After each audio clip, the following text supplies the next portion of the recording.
Meanwhile, North Korea and the U.S. appear to be back at work making preparations for their summit, with a number of working-level talks being held between the two sides. Our Lee Ji-won tells us more about what they could be discussing.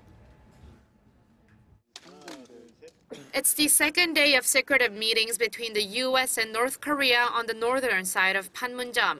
The delegations are reportedly led by the former U.S. ambassador to South Korea and former nuclear negotiator Sung Kim, and from North Korea, Choi Sun-hee, the regime's vice foreign minister and a former director of her ministry's North American department.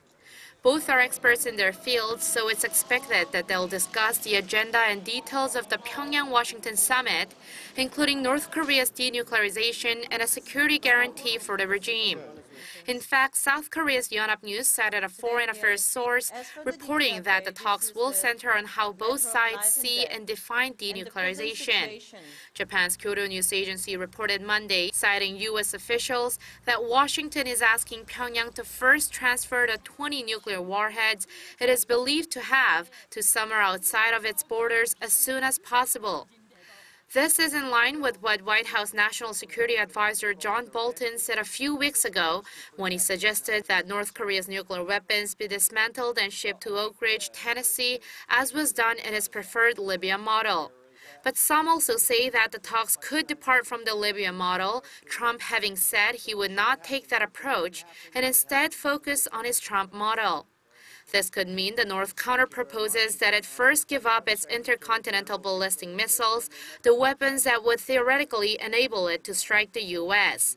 Trump last week had also, for the first time, hinted at the possibility of accepting a phased-in disarmament for North Korea. Meanwhile, as confirmed by White House Press Secretary Sarah Sanders, an advanced team of White House and State Department officials, reportedly led by Deputy Chief of Staff Joe Hagan, is believed to have left for Singapore on Sunday to prepare for the Kim-Trump summit. And a high-ranking North Korean official, Kim Chang-sun, who heads the regime's State Affairs Commission Secretariat, appears to have gone to Singapore as Hagan's counterpart. The North's delegation was spotted in Beijing Airport Monday morning and is believed to have taken a Singapore flight in the afternoon, according to local sources. And since the two sides are meeting in the city-state that'll host a possible summit, it's expected that they'll discuss protocol and details of the schedule. Lee Ji-won, Arirang News.